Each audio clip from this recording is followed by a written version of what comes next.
Hey everybody, it's Matt Michaels here on the DeFalco Files with the owner and creator of FSW, the Future Stars of Wrestling, right here in Las Vegas, Mr. Joe DeFalco. Joe, how's it going, man?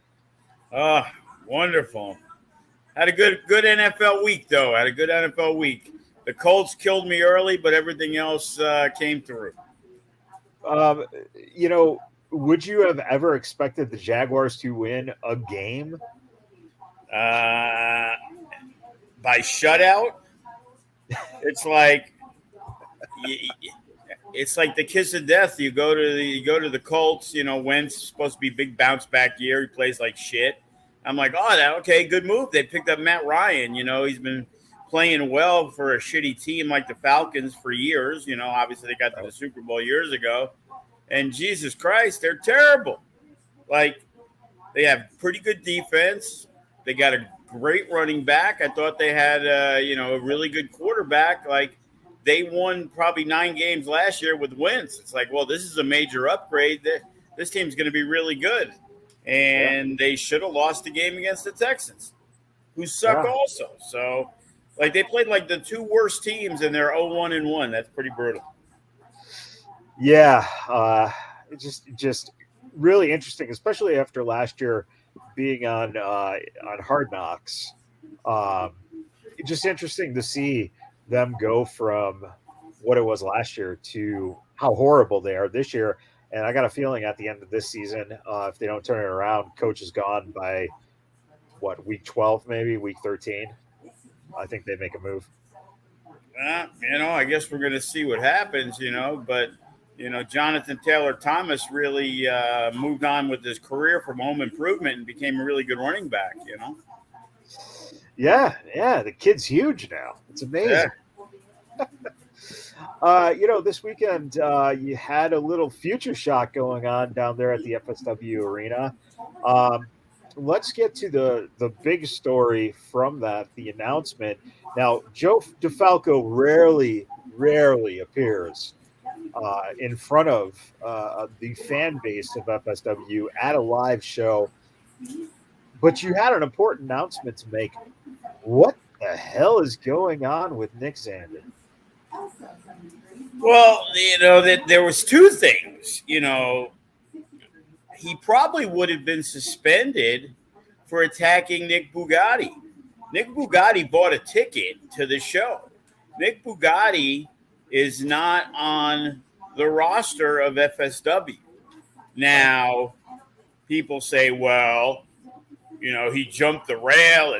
He didn't jump the rail. He went in there and started filming that I guess Clutch told him to. And the crack security staff didn't know. So, two wrongs don't make a right. Nick Bugatti attacks him. Well, unless Nick Zander wants to press charges, that's a whole separate issue. Sure. So first he attacks Nick Bugatti, but then like a fan, I guess, tried to grab his arm to calm him down or whatever, and it wasn't. It was nothing but he turned around and then like maybe he thought it was somebody else. Maybe he thought it was Clutch. I don't know. But he just turned around and he smashed the guy sitting in the bleachers. So, there might have been some discussion about what he did with Bugatti, but now it wasn't even worth the discussion because there was, nothing else we can do. It's like, he hit a fan. Like the guy could sue me. Right. And I have another partner besides Rocky T. How bad is that going to be? I guess sharing the custody of the championship belt will be the future for the FSW championship. Um, so here you got a wrestler who is undoubtedly a guy who is making waves around the West Coast. Nick is gathering some belts now. He's got a following, and he makes a mistake. Um, is there any penance for that idea of, hey, I swung because someone was physically touching me? Does that in itself, if the fan is there and makes just a little bit of contact with the wrestler, I mean, the old days, it used to be the Wild West where some old lady would, slap some guy who was a bad guy, and the guys would fight back. I mean, does he have some justification in taking a shot, or is it just covering your own ass? Not in my book. You know what I mean? It's like generally it's the Wild West. If a fan climbs the guardrail and gets into his area, but if he's not in his area, then you can't go over the guardrail and do that. Just can't be done. Do you have a time limit on the suspension? Do we know any of the details on that? No, we're gonna figure it out. He obviously is gonna be at least 30 days, and we will see. Right now there's a lot of other things to worry about. Sure. And final question, just because we know Nick is a fan favorite and has been, building his way up, showing some great promise. If we're talking about 30 days, we're talking right around the time of MECCA. Would that make Nick Sander potentially ineligible for MECCA? Well, the MECCA, there's the Halloween show. If he's suspended till November 1st, just for say, that means he's going to miss the next 3 shows. Yeah. Well, we'll see what happens with that. But otherwise on the show, great showing from none other than the Suavecitos in singles competitions. You had, Danny in a fatal 4-way, and he won that match. And even though Ricky G was not successful in defeating Matt Vandergriff for the No Limits title, he really brought it for Matt, man. Did you think that, or did even Matt show that he thought that Ricky would be such a presence, man? Because that was an impressive showing for him. And I think he kind of made a little bit of a statement. Well, we know that the talent is definitely there. And Matt Vandergriff, he's been, maybe the best wrestler in, FSW, with Jay Vidal, a toss-up, I guess you could say, over like the last year and a half. So it's not unexpected. We know Ricky's had some decent matches, good matches, the Suavecitos, but they also have worked some singles matches, So the idea is what's necessary for the show. When it's Future Shock, you're trying to put a show together, but you're trying to give the youngest guys some opportunities. And by giving those opportunities, I was putting together the card, and a couple of the main issues were we needed a marquee match. We really needed a match that was going to be like, for the regular fans, like, hey, this is a good FSW match. And if we put the Suavecitos in with the makeshift tag team to get some younger guys on, the question would have been, who's Matt Vandergriff going to work? We already had Gregory Sharp working one of the younger guys making his debut. So the key is trying to get a good enough match to be the main event of the show. And, we weren't going to give away Matt Vandergriff and Gregory Sharp, at Future Shock on 3 days' notice. So it made the most sense to put Ricky in the singles and then do a 4-way, because the other issue was we're doing 7-8 matches. And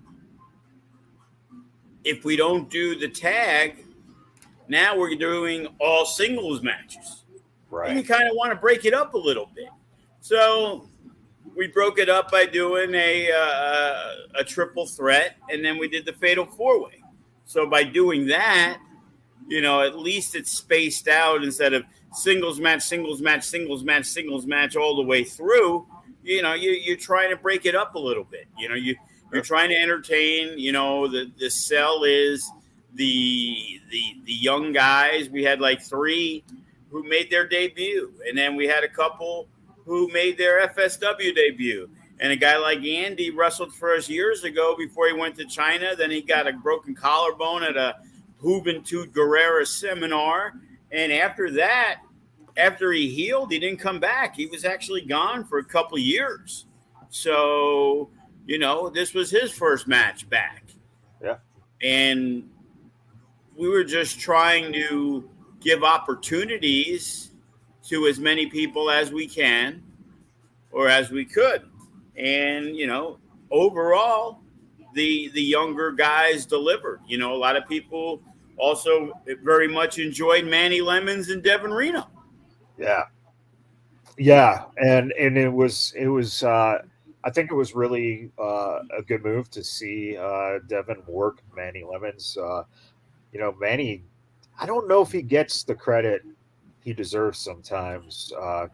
He's a solid worker and really good to see. Yeah, and we brought him back, and unfortunately, the match that he did in his return a few weeks back was just a mess. Yeah. So it was like hey, can I love to get another opportunity? I'll get down here, and I gave him a guy that I thought would be a good match for him, but also a really good match for Devin Reno. Yeah. Yeah, and it worked out. It worked out wonderfully. You brought up Gregory Sharp. Gregory Sharp went up against a debuting Damien Morningstar.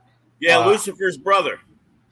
How much did you know about Damien Morningstar before he came in? Well, he's a trainee at the FSW facility, and initially he wasn't going to be on the card. Figured we'd give him a little more time to go. Then the other couple weeks ago, Kenny King, he put together some matches, and then he gave me the rundown of who he was impressed with the most, and he was one of the guys. So it was like, okay, let's figure out a way to get him on the show. Watch back the match. What I watched with him there, he asked me for my opinion, and I thought he was extremely hesitant. The times he was, starting to get some offense, that he was very slow to the, it's Gregory Sharp. What are you waiting for? And it just seemed like maybe being the first match, people are going to be nervous. We understand that. And, generally you can't go anywhere but up. He's a talented kid. I jokingly call him Chris Strong because he reminds me if he was Chris Bay's brother. And he's very athletic. And I expect big things from him. Unfortunately, this match is definitely a starting point. And he did some good stuff, and he took a beating well, but now he needs to turn that around.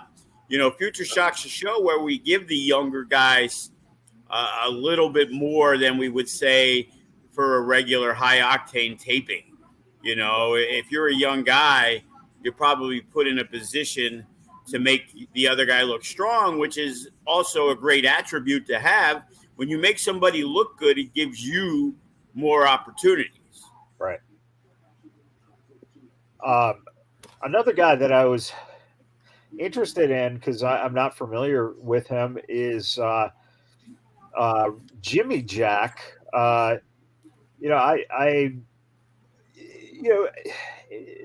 guys. Do you think that a guy like Jimmy Jack, when you see the crowd get behind a guy that they might not be too familiar with, does that raise your eyebrows, or is it more of the content in the match itself when you go back and kind of talk things over with some of the trainers or see a replay of the match, or is it a combination of getting that feeling of what the fans are feeling? Because I mean, Raw Reese, he's still on the upswing, And I was kind of surprised that the fans got behind Jimmy Jack like they did. Yeah, I was actually in the back, and all of a sudden they introduced them, and I'm like, who are all these people, and why are they cheering for this guy that they shouldn't know in any way? You know? And what's funny is a few months back, Sin Bodhi did an event, I guess, whatever, his lucha thing, or whatever he does at the Sunset Park. And obviously they were low on guys. So I guess this guy Ken, who's training to manage, and Jimmy Jack, he put on the show. And I'm like, what the fuck are you doing? You know, this guy is barely trained, you know. You put him in a match. Oh, he was over. And I'm like, yeah, whatever you say, you know. And people are like popping for Jimmy Jack, you know, a lot of the younger guys and things like that. So, again, here was another guy. He wasn't on the card, but he performed obviously well enough. You know, Kenny gave me 4 people that he was most impressed with. And Jimmy Jack and Damien Morningstar were 2 of them. So it was like, okay, we're figuring out where we're going to put him. The day before the show, he comes up to me, you know, hey, Joe, you know, what do I got to do to get on the show? You know, I really want to get on the show. I'm like, well, everybody wants to get on the fucking show. So, you know, it's basically a spot. If I have a spot for you, I'm not going past 8 matches, so I can't just put you on the show and do another match just to do another match. You know, obviously Kenny put you over, so it puts you in a position to where you kind of want to do something, you know what I mean, for somebody, because he's the guy who works extremely hard. And he's always there to help. He's always there for setup. And the thing is, a few months back, he got COVID. And he stopped training for literally 4 or 5 months. And I guess he had some breathing issues and other stuff. But he was always around. I'm like, oh, are you training again? He's like, no, I just miss it. I need to be here. You know, I'm just looking to help. I'm just waiting for the doctor to clear me. So a couple of months ago, the doctors cleared him. And here we are. Yeah, I mean that's and again, this the cool thing about Future Shock is the fact that these guys get opportunities, and you can see, you know, when fans react, it's pretty cool to see guys like that kind of just get over, and especially when you have guys like Kenny King or Sin Bodhi putting in the word like that. That's where else can you get that? You know, in a school where you're literally being pitched by guys who have been in the business for years and know their shit, and you know, you get, you know, sometimes you get clunkers, like you said, sometimes you get nerves and whatnot, but it's learning. But then you get these little moments that just are really cool. Well, we were fortunate. Remy, Cody, and Sin were all there, and they all had a piece in putting some of the matches together. You know, Cody was involved with the Reese match, and Sin Bodhi was majorly involved in the triple threat with Tanaya, Flyboy Freddy, and Jeffrey Excellence. Yeah. I like the way the finish ended up. It was a submission move where he ended up getting the cover before the submission. Well done. You know, and again, it you know, it looks like no big deal, but you got to understand, you know, Flyboy Freddy from Arizona, he's still relatively new also. Yeah. So it isn't like he's this 6-year vet that's been around forever. You know, he's a young guy, too, from Dom School.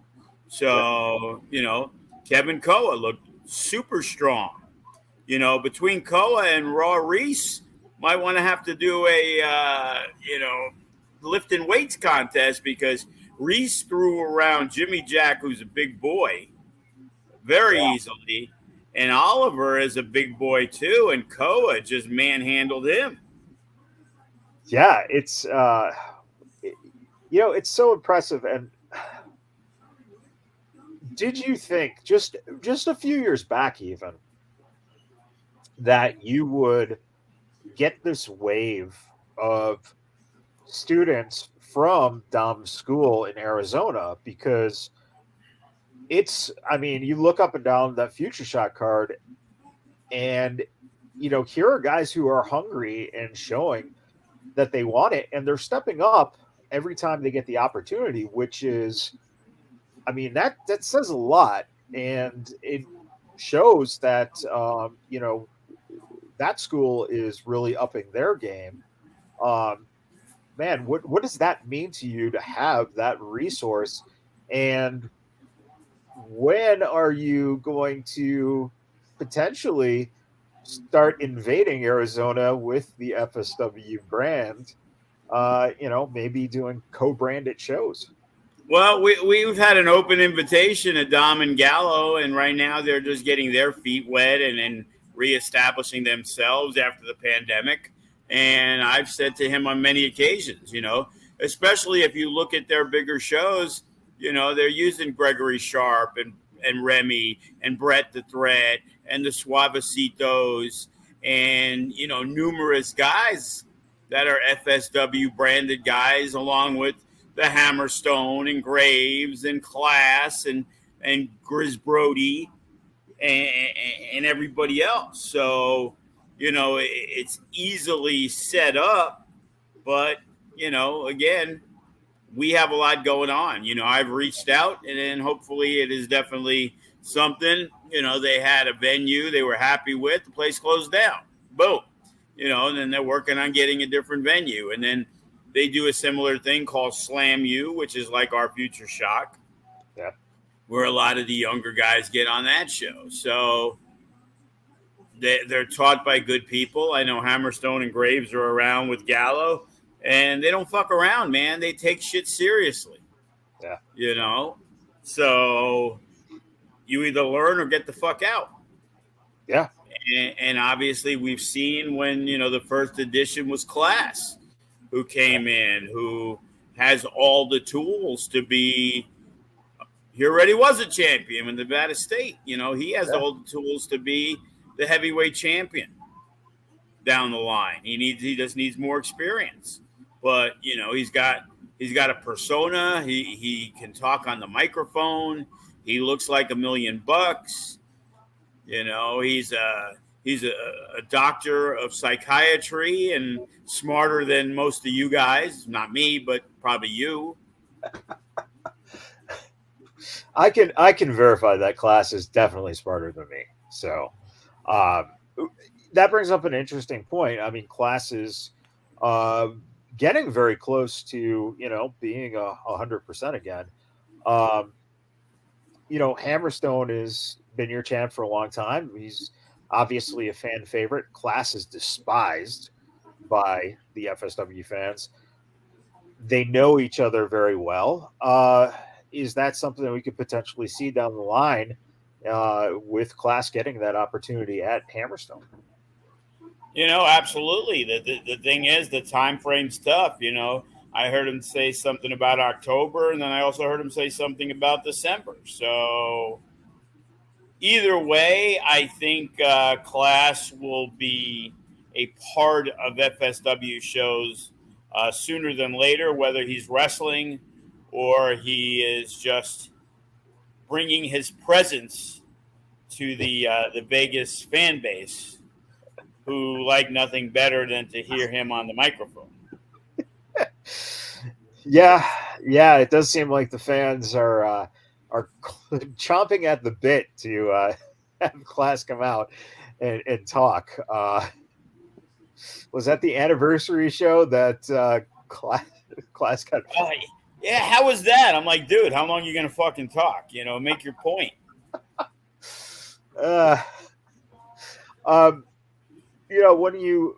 When you look at Future Shock, obviously, this was a show showcasing the younger guys, and now we're starting to get ready for High Octane, which is going to be before MECCA.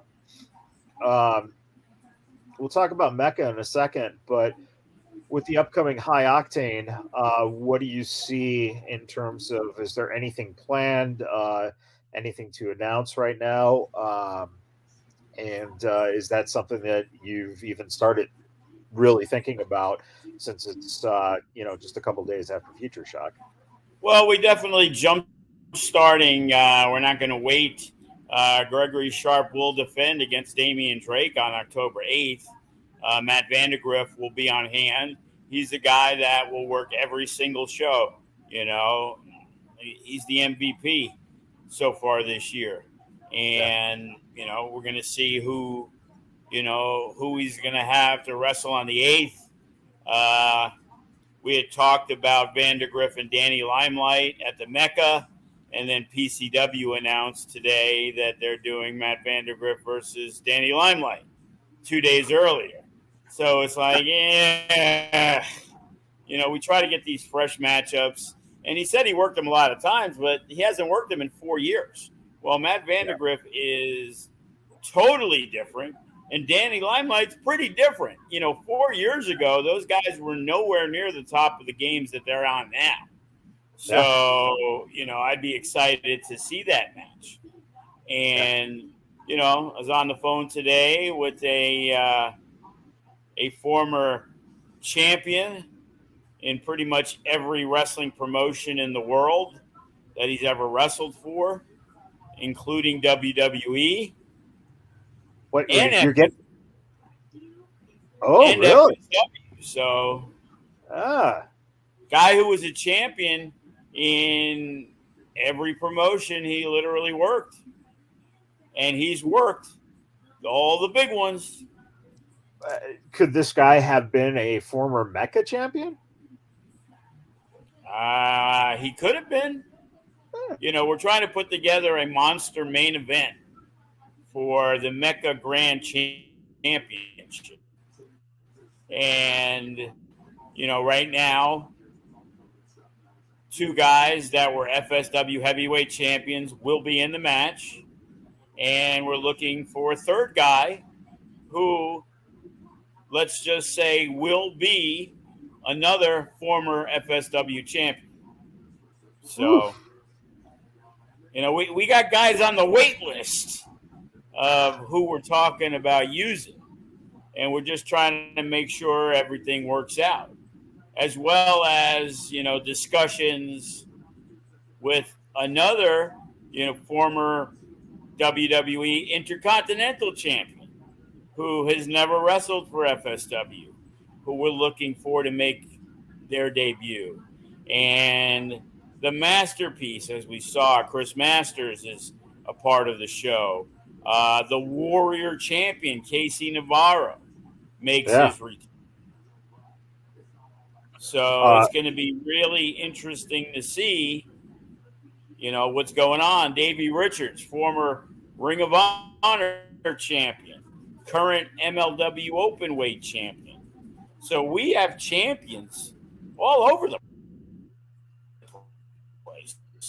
And I guess I'm going to announce the match because we just announced the participant. So Viva Van will be wrestling Dark Sheik, which is, I guess you could say, the first match. A lot of accolades in GCW, a lot of buzz. We think it's going to be another big-time matchup at the MECCA. Yeah, and you talk about, I think we've talked about this, just you and me, is that transformation in terms of where the Dark Sheik is, come from and built up to. It's pretty wild. So that sounds like a fantastic matchup for Viva Van.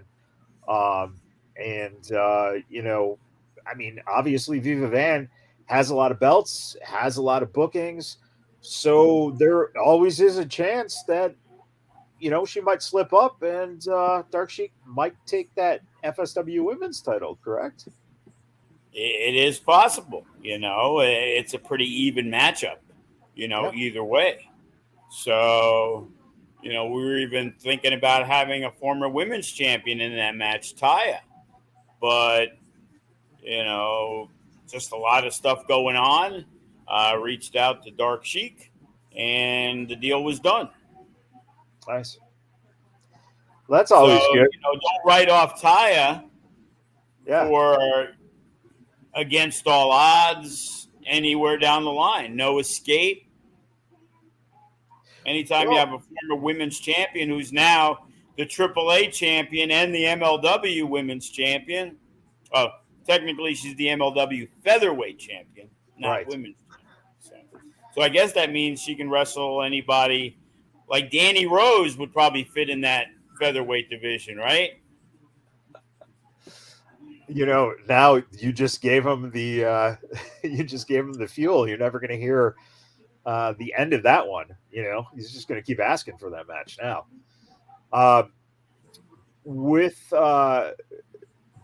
With Impact being here on the 21st and 22nd, have you made any overtures to some of the Impact guys who maybe have never worked a MECCA before,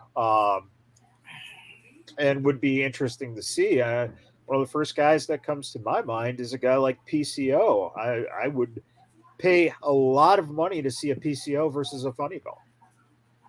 Against who? Funny Bone. Oh. We haven't really reached out too much. I talked to Callahan about maybe doing a joint show, but we decided to go a different way, and we don't know, availabilities.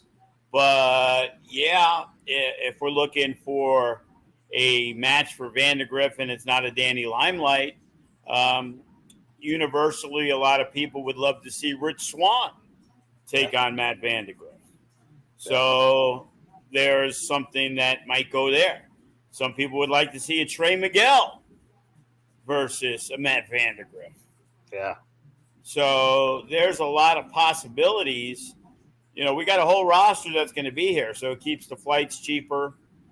Maybe they work out a better deal because they've already worked 2 events.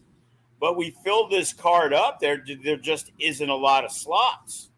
Yeah. So, we're also going to do something a little different when it comes to the pre-show for the MECCA.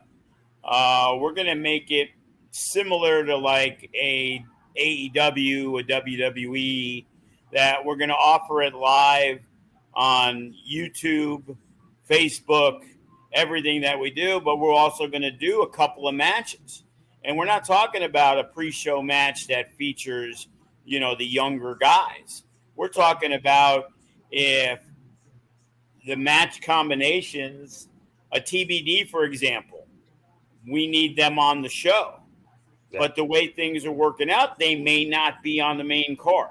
So they may defend the titles on the pre-show. Right.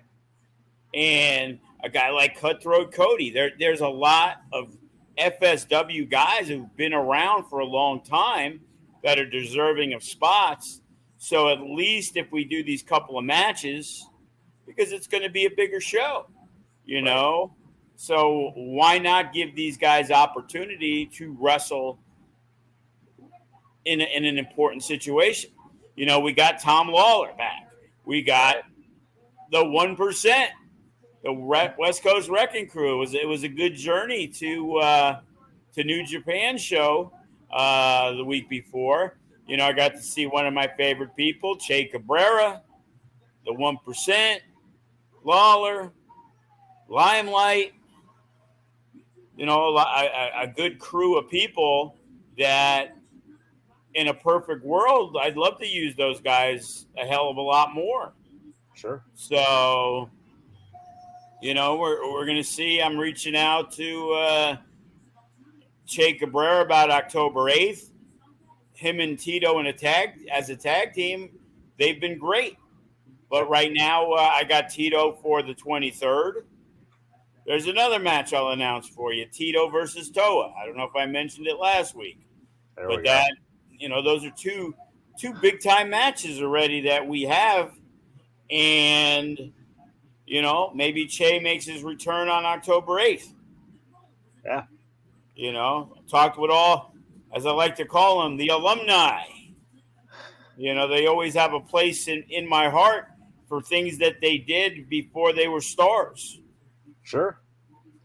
Well, and again, it's future stars of wrestling, so of course, that is something that you should be proud of and carry close to your heart, because these guys work their asses off to get to where they are now, and future stars of wrestling was one of the biggest influences on that journey. um you said the 1%. Let me ask you this. I know the Suavecitos just announced that they have a match coming up with the 1% in another company. That made me think, and I don't think I've ever asked you this.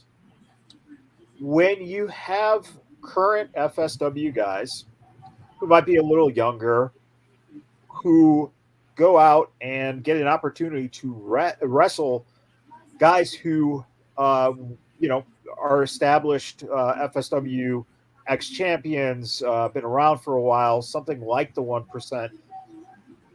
Would guys like the Suavecitos come to you and just kind of ask a little bit of advice, or ask some of the trainers advice how to work guys like that? What is that relationship between uh, guys who have been with FSW for a while and have gone on to other things, and some of the younger guys who are getting those opportunities outside to wrestle those guys in other companies? Well, as I told Remy today, because he let me know, but I had found out from my son who sent me the flyer.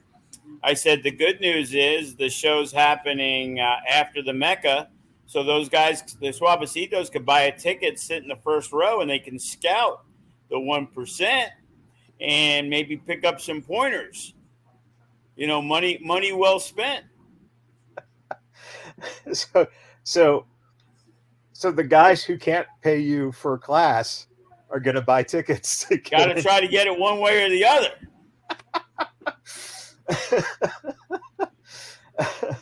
But the truth is, no, none of these guys really ever say, "Hey, I know these guys worked for you for years," because in reality, what am I going to tell them to look out for? You know, Royce Isaac's going to is going to grab you off the ground and basically dead weight suplex you. You Sure. know, Yeah. the only problem is if he dead weight suplexes Danny Rose, he might end up in the 8th row.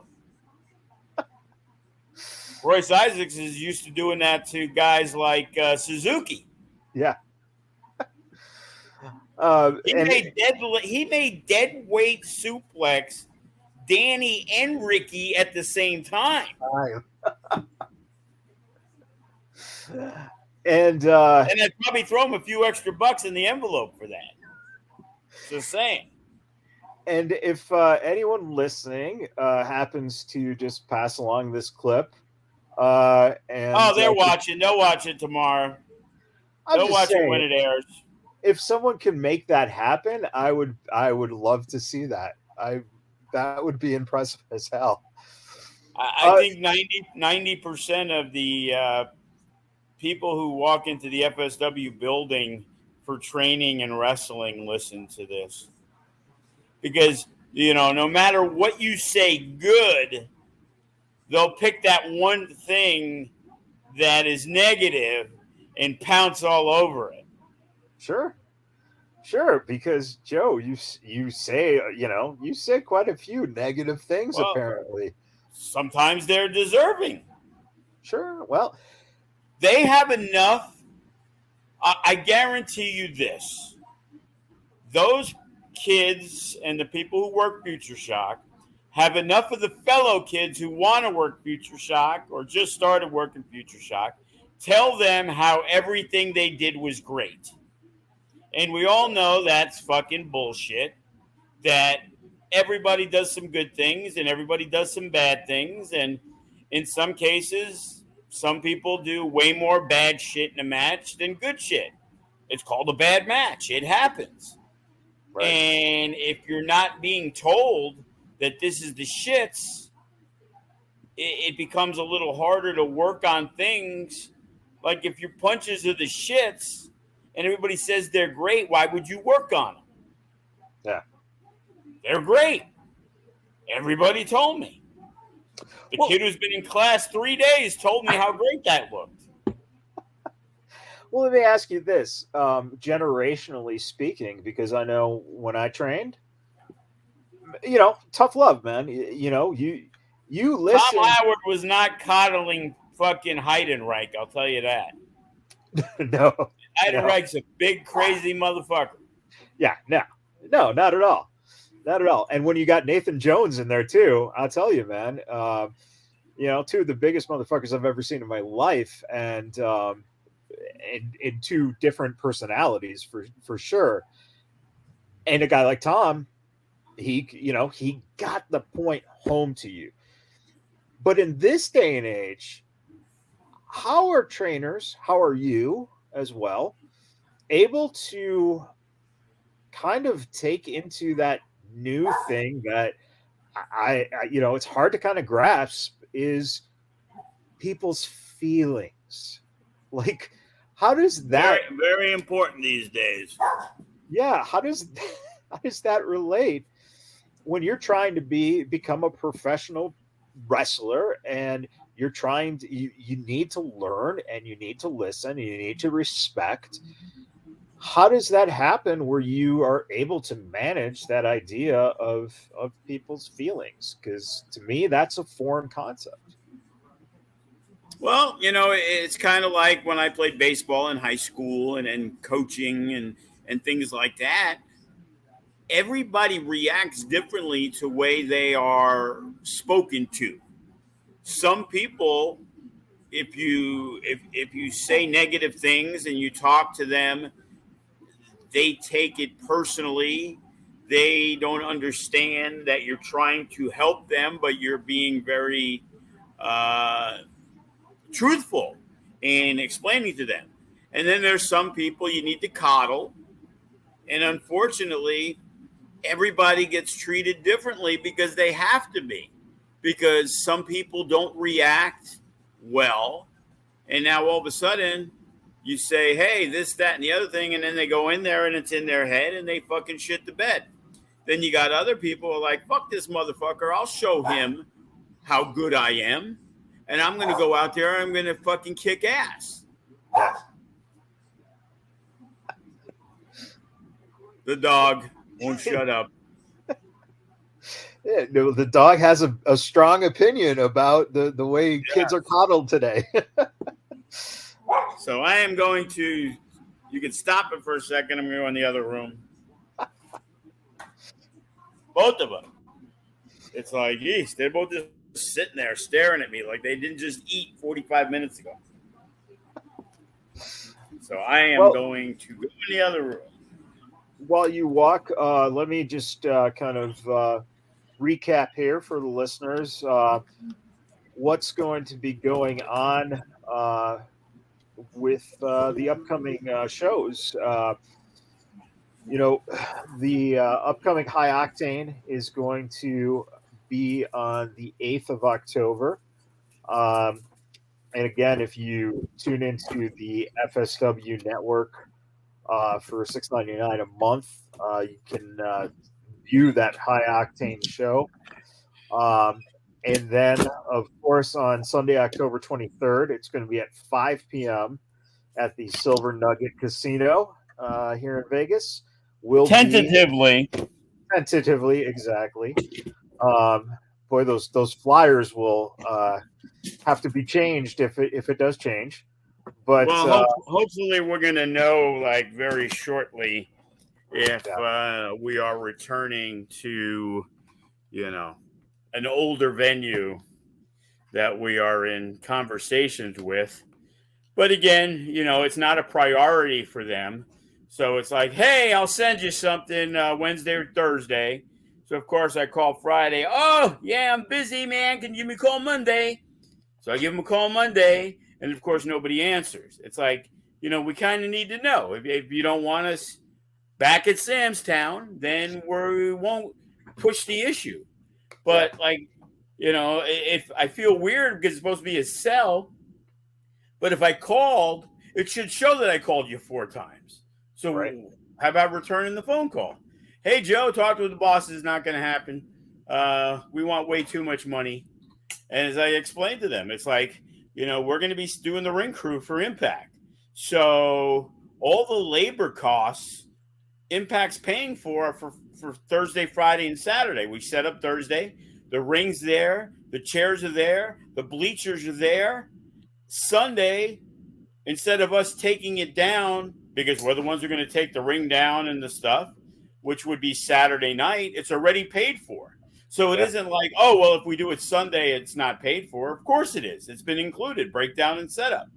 So there should be no reason why they can't give us a really good deal if they want to make some money. There's no labor costs. Yeah. Because the labor costs on Sunday are the same ones that were paid for Saturday night. So it's like, I normally would not be the type of person to be like, well, the venue's a sell. But for us, Sam's Town, I guarantee you will bring some people that hadn't been there in a while because they loved watching FSW shows at Sam's Town. Yeah.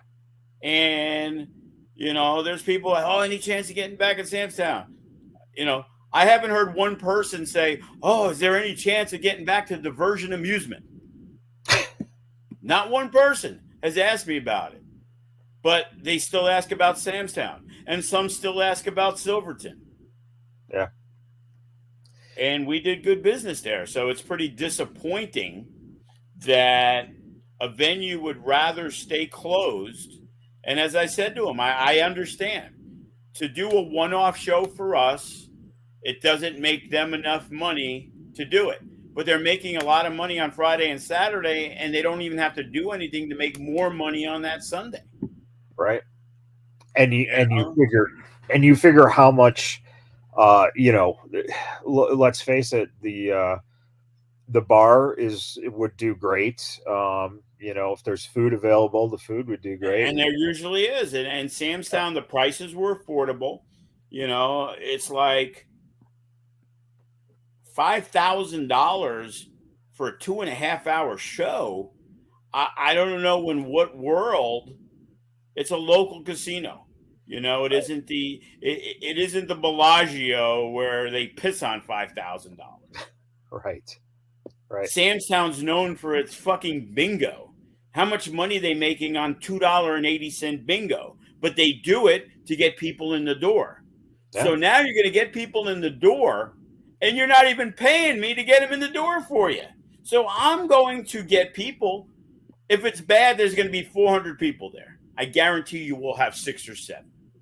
Yeah. So we're going to have 600 or 700 people that are under the age of 70 that aren't playing bingo. And they're going to spend money. And then after the show, you're going to have 20 wrestlers go into the shitty TGIFs and spend $26 for a fucking, chicken dinner. Yeah.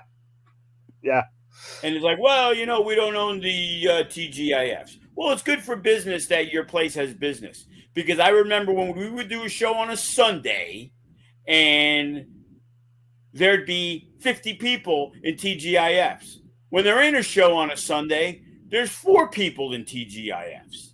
Yeah. So at least when we were there 6 or 8 times a year, they did good business. We tried to do an after party with them. They didn't want to give us anything. It's like, oh, wow, you won't even give us a discount. What do I need to go to you for? It's amazing how much money people leave on the table. It isn't like, oh, well, we can't do your show because we're going to lose money. Nobody does anything that loses money.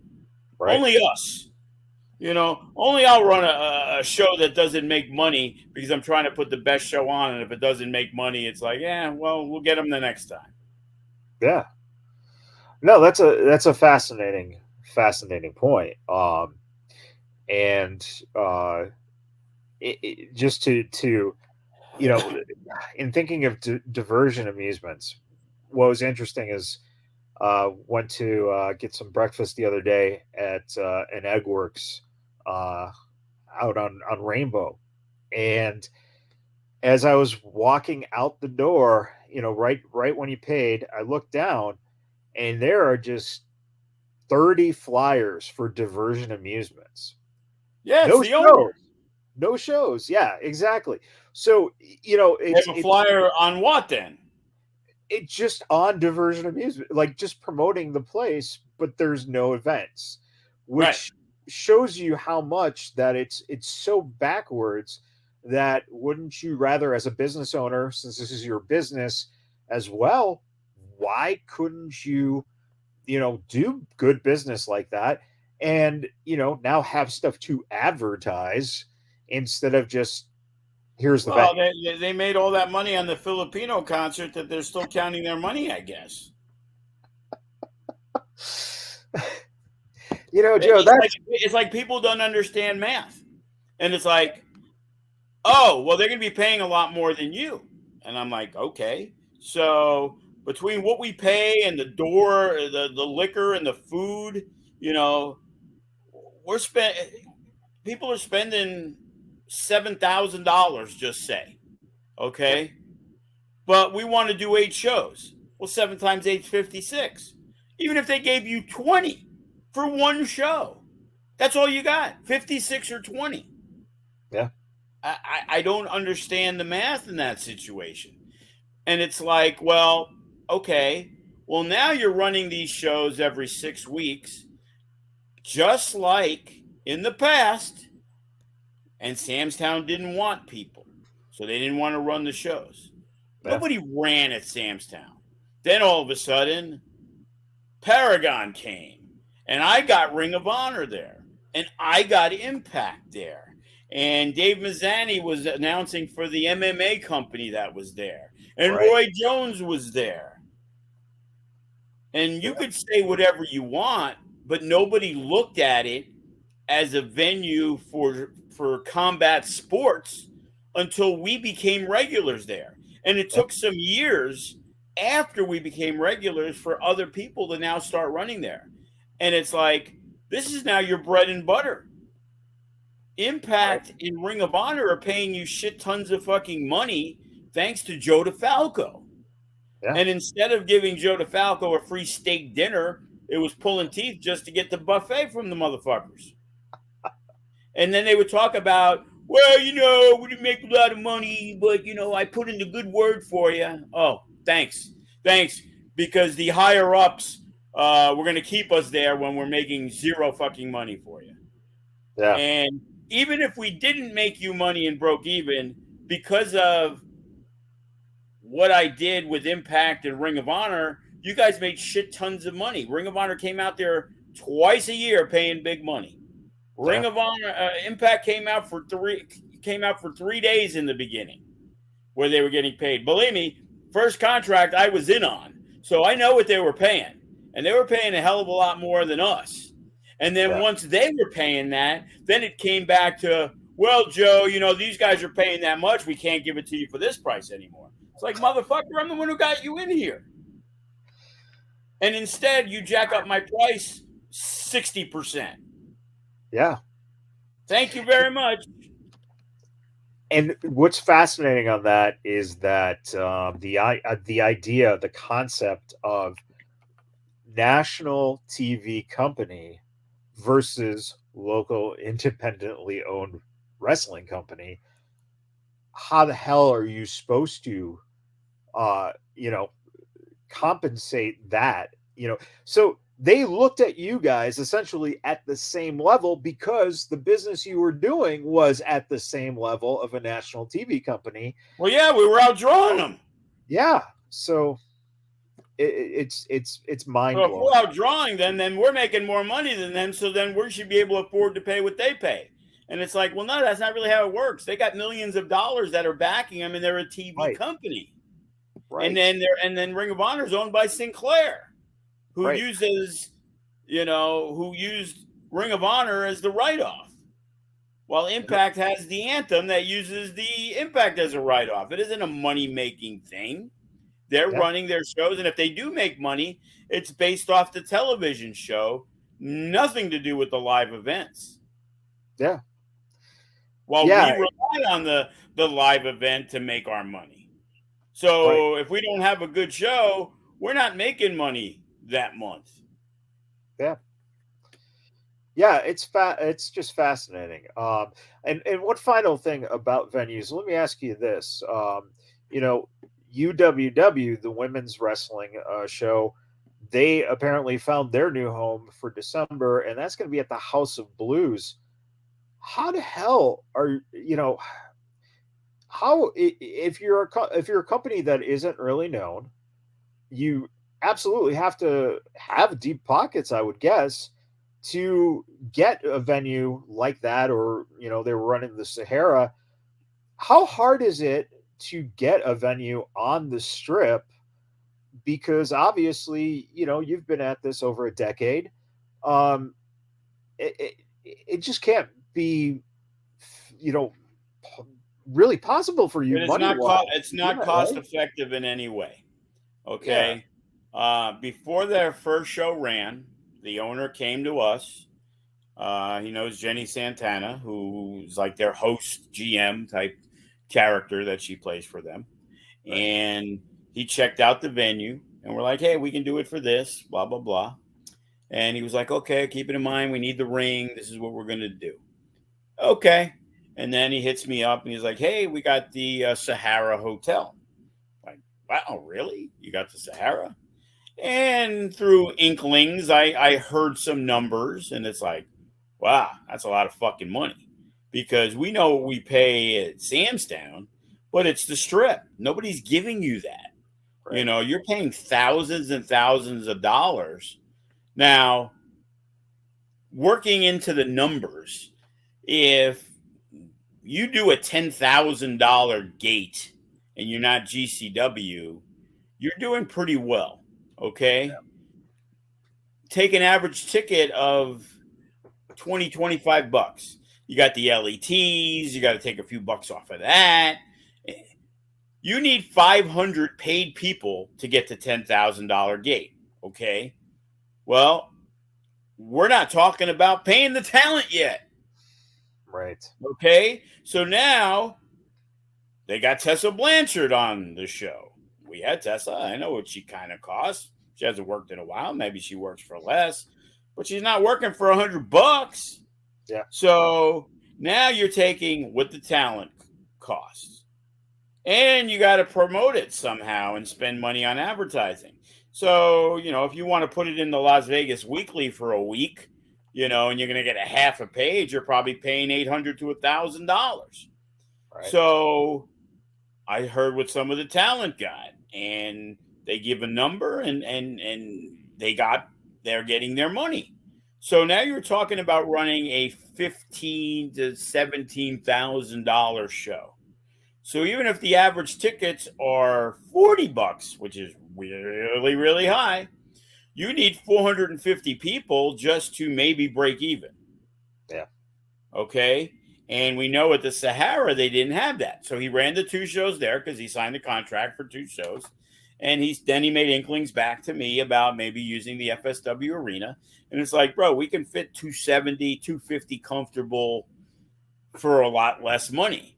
Now, does the FSW arena look like the Sahara? Of course not. But if you're not drawing 500 people and you're drawing around 200 and family and friends, so we're not talking about that's how many people paid. Right. That's a lot of money that you got to keep finding investors for. To say, I always learn something. Oh, money's no object. He's got a lot of money. Money's no object. That was the story of the first IWF show. And guys who were working for 600 were getting paid 1,000.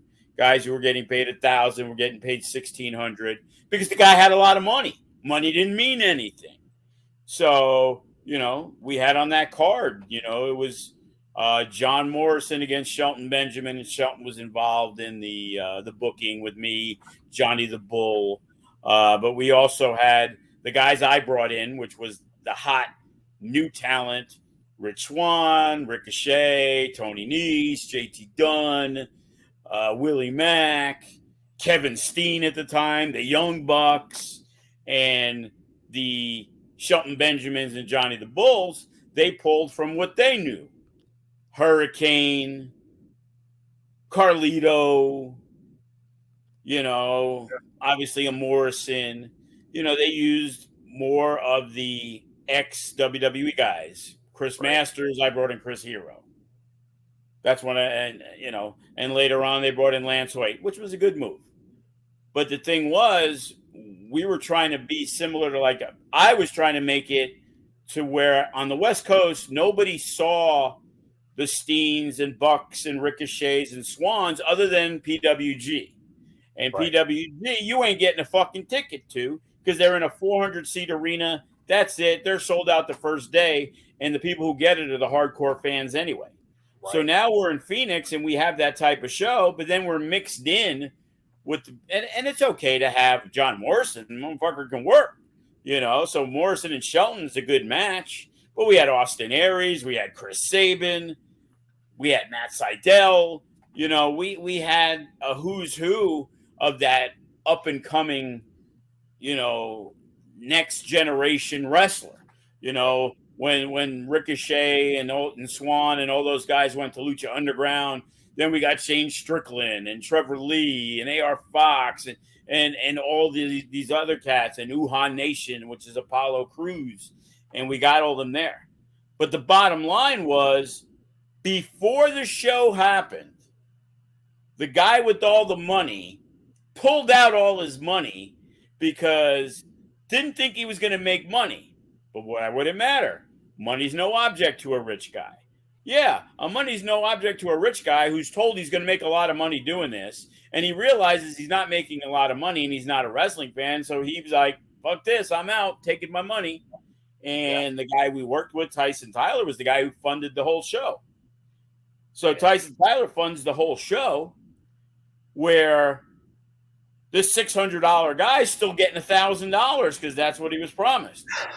So the guy who put that together, which obviously wasn't me, it was on the other end, basically fucked over his friend for $5,000 or $8,000 more than if Tom, Dick, or Harry called up and said, hey, what's your rate? Oh, okay, I'll do it for $8.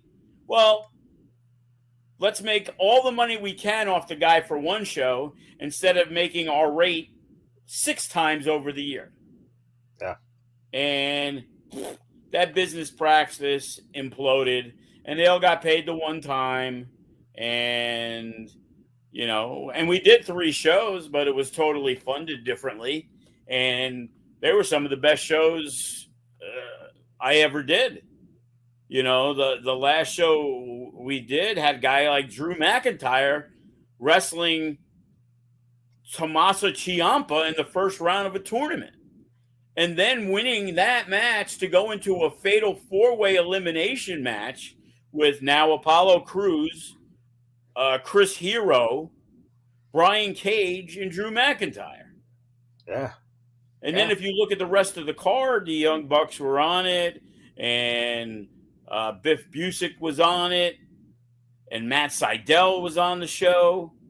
And all those guys, Shane Strickland, Trevor Lee, all those guys are in NXT or AEW or in Ring of Honor. Yeah. Before they ever were in that situation. Even Max Dupree, Sean Ricker, Eli Drake, LA Knight were in the show. All 5 of them. You think we'll ever see the Royal Rumble that does that with him? Definitely not. Mick Foley, sure.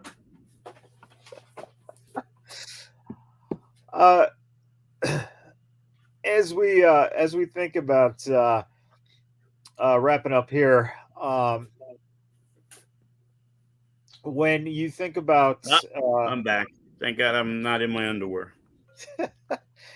When you think about, what goes into preparing for a show like a MECCA, right now, outside of the potential of the venue, what is your biggest obstacle that you're still trying to either get into place or trying to figure out?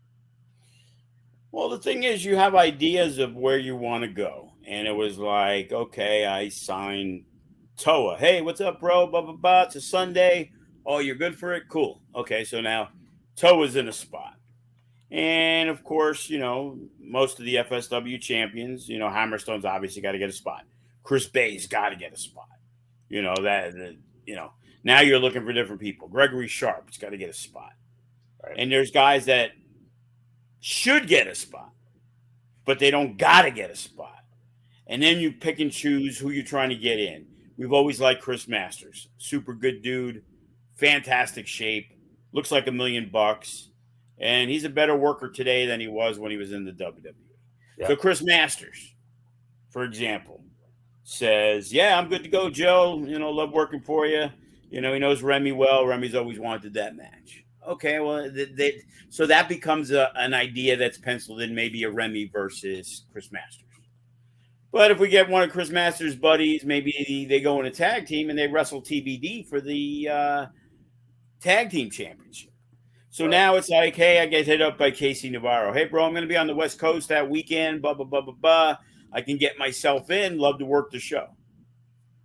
Oh, okay. Why wouldn't I want to use Casey Navarro? It's a fresh guy. He hasn't been used a couple times. Guy's extremely talented.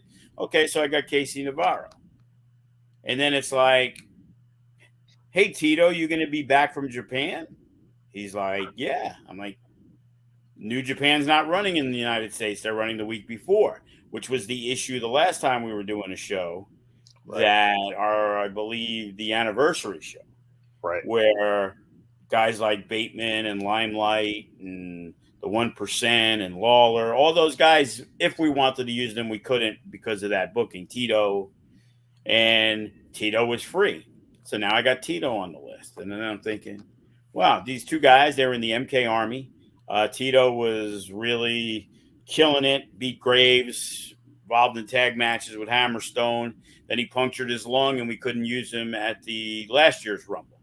Right. So now we got him and it's like, wait a second. So if I'm going to have Toa have a match, who's he going to work? Fucking him and Tito, man. We can bring back the battle of the bruiserweights right there. If I needed a three-way, a Brian Cage in that match would really blow the roof off the place. Willie Mack lives here. I obviously would try to use a Willie Mack. TJP, he's in Japan. So now that window's starting to close because he doesn't know if he's going to be back by that date. But I can't keep waiting. Right. So it's like now spots are starting to fill up. Okay, this is what I'm looking for the MECCA championship match. Davey Richards, him and Gregory Sharp, they had a draw. Yeah. Why wouldn't I put Gregory Sharp and Davey Richards in a Nevada State Championship match at the MECCA? Okay, well, we're leaning toward that. But there's also issues when it comes to champions wrestling on independent shows and how protective that particular company is in that situation. Right. So do I got to make it a three-way? Do I got to make it a four-way? Do I got to make it a singles and that guy wins? So now you have to mix and match. And, I remember one time I had, for the first MECCA Grand Championship match, it was going to be Teddy Hart versus Morrison. And at the time, Morrison was also the Impact Heavyweight Champion. And Teddy was the middleweight champion of MLW. Right. Now, I like to say bullshit, but I hear the thing with AEW guys. Tony Khan will let them work, but there's a lot of restrictions. So I get a call from Teddy, and he's like, hey, bro, I put him over at the last show at MLW. I don't got a problem with it, but MLW doesn't want me putting over the Impact champion. So now it's like, fuck, what do you do? So it's like, okay, well, Chris Bay's around, him and Morrison. When he was a little kid, he took the picture. Morrison wrestled him for the MECCA. We're going to make it Teddy Hart and Jack Evans against Morrison and Bay. We're not losing much in that match. Everything's good. Morrison, Taya, Evans, they're all at AAA the night before. No big deal. Jack Evans lives out there. Of course he misses the flight. Right. Now it's like, what the fuck? So it ended up becoming a three-way. So we changed that match 3 times from the original to the next change to the next change. Yeah. So it was 3 different matches that we had within a 2-week process. Yeah. So you have to be on your toes. You got to know what you're doing. I have a list. It's no different than even with the students. Like I said, you got the Suavecitos here, and now you got to find 2 guys to go here. But then you need to find a guy for Matt. Right. So it's like, okay, well, now if we break them up, now we're going to have all singles matches. And now we mix it up with a 4-way. And then Flyboy Freddy came with the Arizona crew. So we put him in the match just to, spread it out a little bit, Right. So it just becomes a difficult situation that it seems easy once the show's out there. Oh, what a great card. But sometimes it takes a long time to get that card. We've had numerous shows where all of a sudden traffic, injury.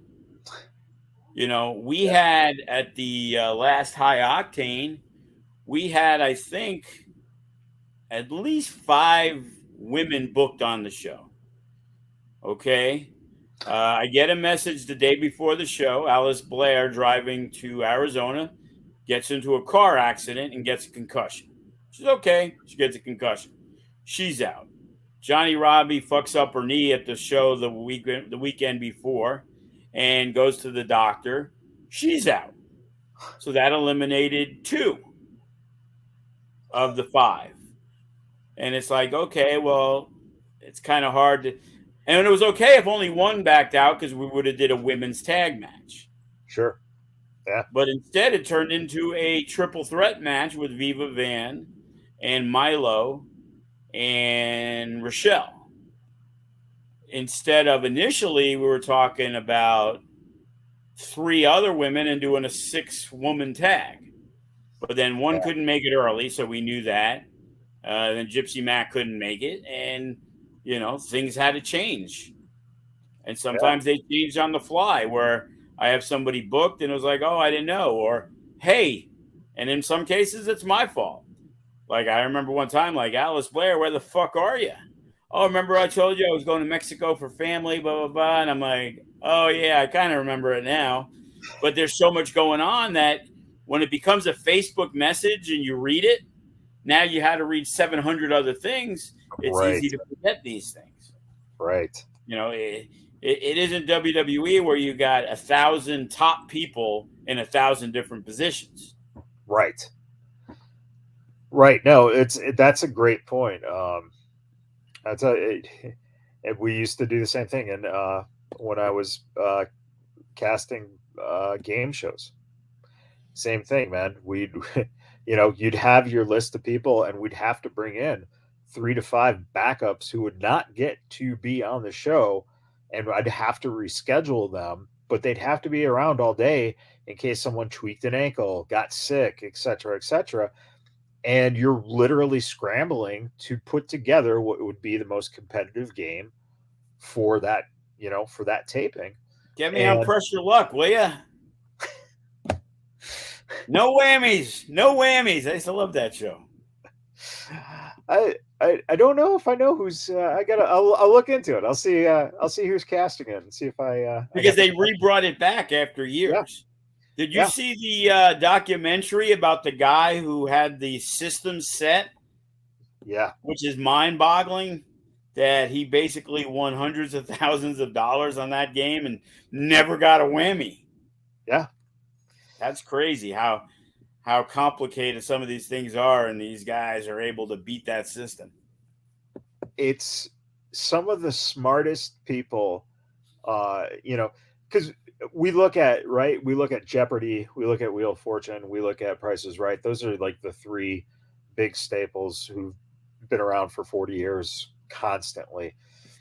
But it's those people who can figure out, just by watching a show, how to beat that system without, going back to the quiz show rigging and stuff like that. So I saw the one. Did you see the one on The Price is Right? No, I don't think I have. So for like 20 years, the guy kept a journal, And in the journal would be like, hey, we're giving away this boat. And they would give it away, and then probably 7 months later, they'd give it away again, and they give it away again. And a lot of the stuff was repeat prizes. So this guy literally had a book that he memorized of all these prices. And this guy was like in the showcase, he got within like $100. Like he won everything. Wow. And it's like, it's not illegal. He didn't do anything illegal. He just beat the system by being good enough to memorize it. Yeah, and I'll tell you right now, the standards and practices on every single game show, they are watching for everything from the minute the contestants get there until the minute they leave. Well, it's like the good old days with the the blackjack dealers would cheat for you. Yeah, exactly. As long as you paid them in the back. I remember going to Atlantic City on a bus trip one time, and the guy was like, "Oh, I can make you some money." Made us some money. It wasn't a ton of money, but we had to kick him back money later. Right. And then I remember in Vegas, I was playing at the Stardust because I used to go there all the time. And I guess one of the dealers used to get weed, coke, I don't know, whatever, off this guy I knew who was a degenerate.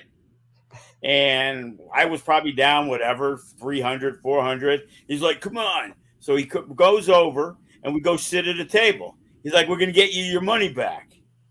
And this guy, usually unless you have a face card, you don't look underneath. Right. This guy would have a 5 and he would look under. Oh, I'd hit. I'd stay. So I knew this guy had 15, or I knew even though he had a 10, he had a 2 underneath there. Wow. Because he looked. And it'd be like, so of course you're not going to win every hand, but now you have the advantage of that system. And I did get my money back. There was a place called Little Caesars. Do you remember Little Caesars? No, I do not. It was right next to the Aladdin, okay? And Little Caesars was the craziest game in the world. It was crapless craps. So you just bet the whole board, okay? Wow. But then they had blackjack.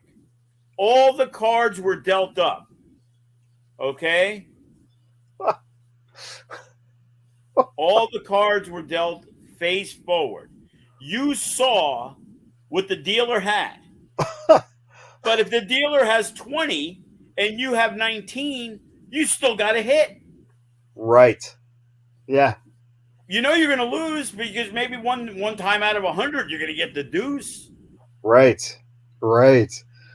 Oh, that's brilliant. I've never seen that. They had the crapless craps, and they had basically face up blackjack, and you still couldn't fucking win. Wow.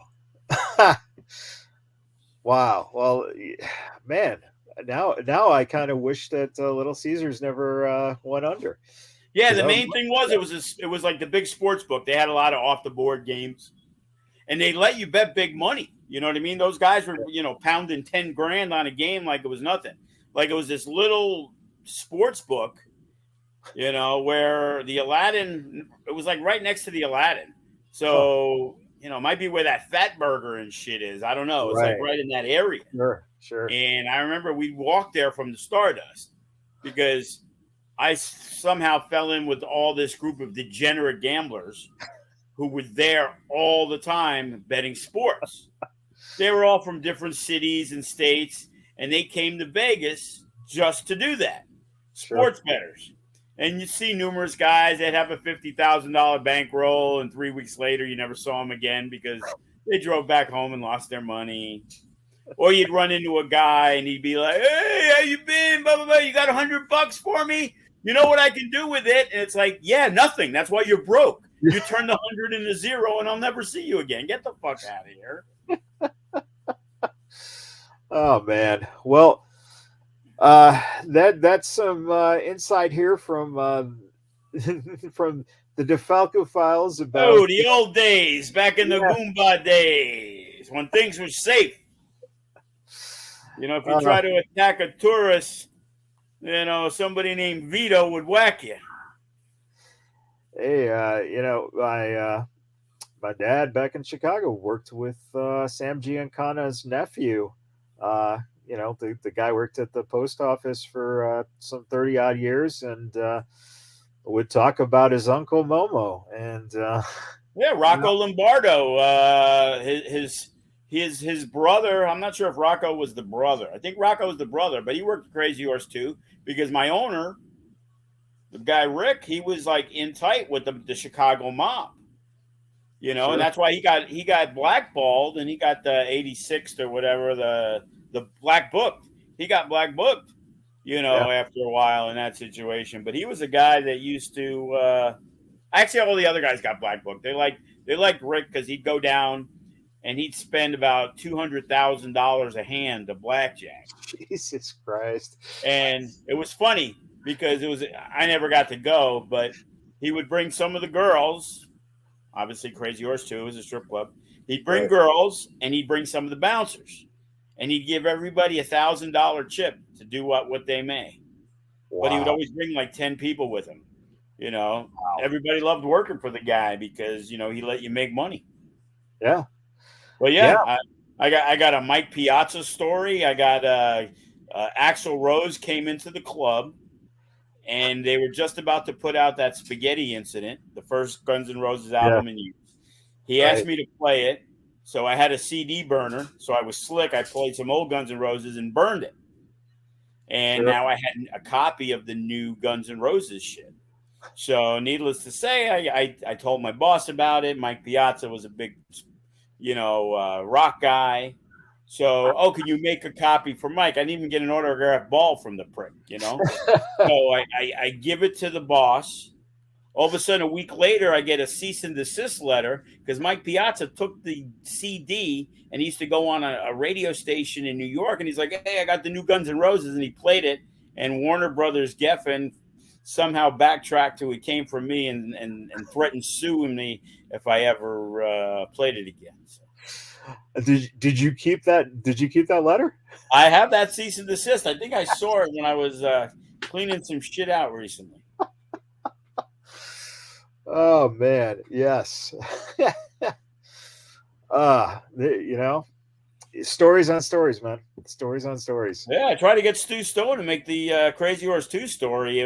It'd be better than The Sopranos, man.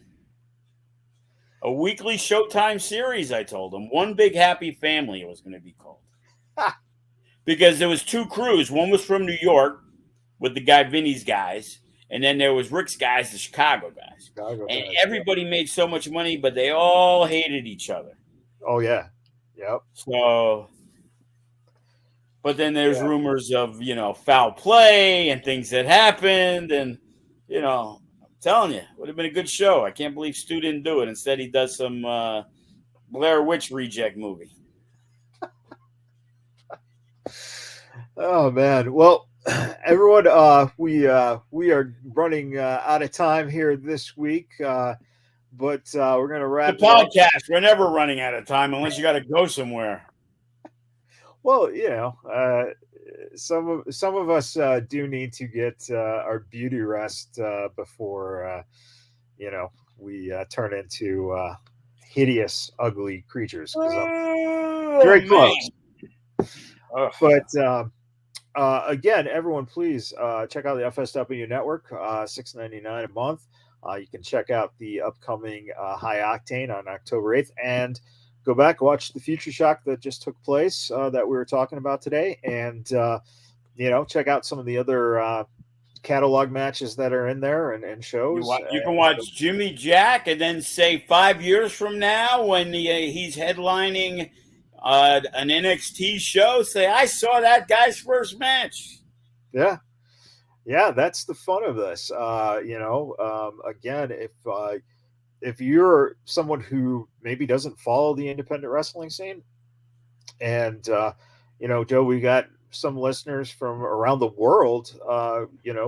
This is the perfect way to get an opportunity to see some of the young wrestlers in the States that you might not be familiar with. And again, it's the one thing is that it's not shitty quality. It's good stuff, and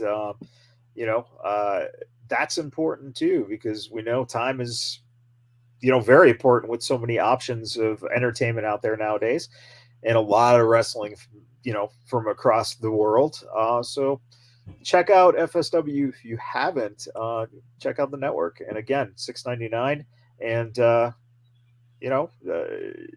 listen, it pays for itself really quickly because you get all these new shows and get to know some of the young guys. So we appreciate everyone taking the time to tune in, taking the time to listen to the stories, and I'm sure that we'll dig up maybe not the bodies, but some more skeletons in the closet of some of the stories from the strip and from the years that Joe has spent out here, and the things you've seen and the things you've done. So until next week, we'll